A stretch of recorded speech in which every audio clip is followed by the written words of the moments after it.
Hello students, 10th class maths chapter 6 exercise 6.3లో second problem.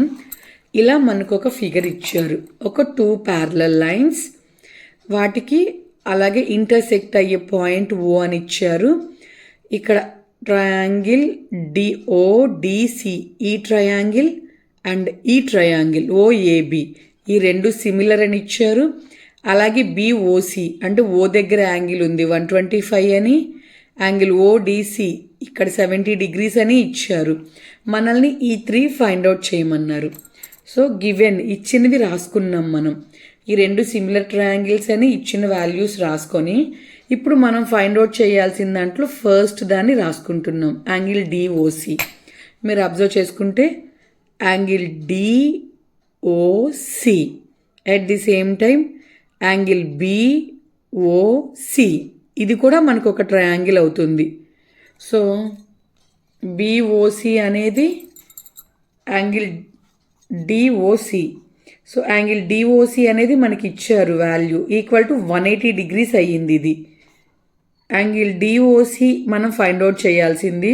BOC ఇచ్చారు 125 degrees, అలాగే equal to 180 degrees. Angle DOC equal to plus 125, opposite సైడ్కి వస్తే minus 125 అవుతుంది. దాని వాల్యూ ఎంత వచ్చింది అంటే 55 degrees వచ్చింది. ఇప్పుడు నేను ఈ BD అనే లైన్ని సపరేట్గా డ్రా చేసుకుంటున్నాను. డ్రా చేసుకుంటే ఈ లైన్ని ఈ OC అనే లైన్ ఇంటర్సెక్ట్ చేసింది. దాని వాల్యూ ఎంత అంటే 125 degrees. నేను ఈ యాంగిల్ని కొంచెం ఎక్స్టెండ్ చేస్తే ఇది నాకు హాఫ్ సర్కిల్ లాగా కనిపిస్తుంది. ఫుల్ సర్కిల్ యొక్క వాల్యూ అయితే 360 degrees అవుతుంది. So half circle equal to 180 degrees. So ఏంటిది అది? Angle D, angle O, angle C. ఇది తీసుకుంటే ఇదే కదా మనం ఫైండ్ అవుట్ చేయాల్సింది. ఈక్వల్ టు 180 degrees అయ్యింది. మనకి యాంగిల్ D వాల్యూ తెలుసు, ఎంత అంటే 70 degrees. ఎలా తెలుసు అంటే గివెన్ మనకి ఇచ్చారు CDO అంటే D దగ్గర 70 degrees ఉన్నట్టు. ప్లస్ యాంగిల్ O వాల్యూ ఎంత అంటే మనం ఫైండ్ అవుట్ చేసుకున్నాం. నేను ఎందుకు ఇంత సింపుల్గా రాశాను అంటే చెప్తాను అదొకసారి. Angle O value 55 degrees, angle C value మనం ఫైండ్ అవుట్ చేయాల్సింది 180 degrees. నేను ఎందుకు మీకు ఇలా రాసి చూపించాను అంటే ఇక్కడ D, O అలాగే ఉన్నాయి కాబట్టి వీటిని యాక్చువల్లీ మనం ఎలా రాసుకోవాలి అంటే మీరు angle DCO, so angle DCO plus angle CDO plus angle DOC equal to 180 degrees. ఇలా ఎందుకు రాసుకుంటున్నాము అంటే ఈ మధ్యలో ఉన్నది ఏదైతే ఉందో దాని దగ్గరే యాంగిల్ ఉన్నట్లు. ఇక్కడ చూసుకుంటే మీరు D మధ్యలో ఉంది కాబట్టి యాంగిల్ CDO 70 degrees ఉంది. అలాగే యాంగిల్ DOC ఇక్కడ ఎంత ఉంది అంటే 55 degrees మనం ఫైండ్ అవుట్ చేసుకున్నాం. ఇప్పుడు మనం యాంగిల్ DCO ఫైండ్ అవుట్ చేయగలుగుతాం. So angle DCO plus angle CDO ఎంత వచ్చింది అంటే మనకి, సో CDOని మనం ఫైండ్ అవుట్ మనకి ఇచ్చారు 70 degrees ప్లస్ ఇప్పుడే మనం ఈ వాల్యూ ఫైండ్ అవుట్ చేసుకున్నాం 55 degrees equal to 180 degrees. Angle DCO equal to 180 minus 70 plus 55 అంటే మనకి వాల్యూ 125. ఆపోజిట్ సైడ్కి వెళ్తే మైనస్ అవుతుంది కాబట్టి angle DCO equal to 180 minus 180 degrees minus 125 అంటే 55 degrees. సో ఇంకొకటి కూడా మనం ఫైండ్ అవుట్ చేసుకున్నాం.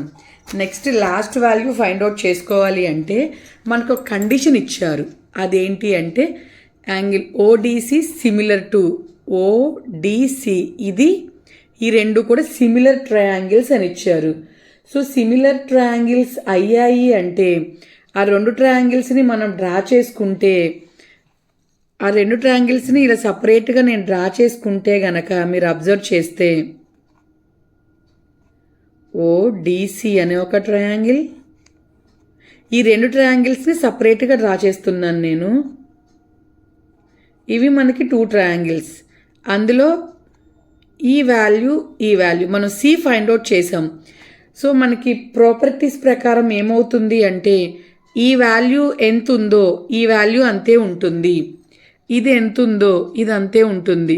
యాంగిల్స్, ఈ యాంగిల్ ఎంత ఉందో ఈ యాంగిల్ అంతే ఉంటుంది.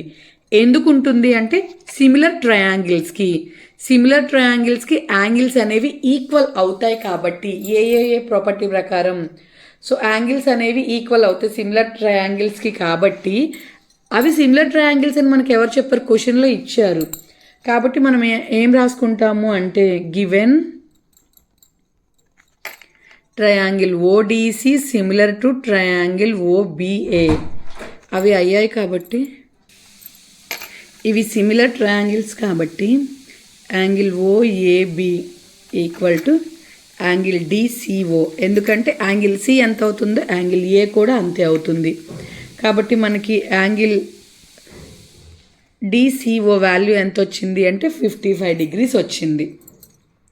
మీరు అబ్జర్వ్ చేసుకుంటే angle ఓఏబి value 55, angle DCO value 55, angle DO value 55. మనం ఫైండ్ అవుట్ చేసుకోమన్నవన్నీ ఫైండ్ అవుట్ చేసామండి. Okay, thank you. ప్రాబ్లం అర్థమైతే కనుక ఛానల్ సబ్స్క్రైబ్ చేసుకోండి. ఏదైనా డౌట్ ఉంటే కామెంట్ సెక్షన్లో కామెంట్ చేయండి.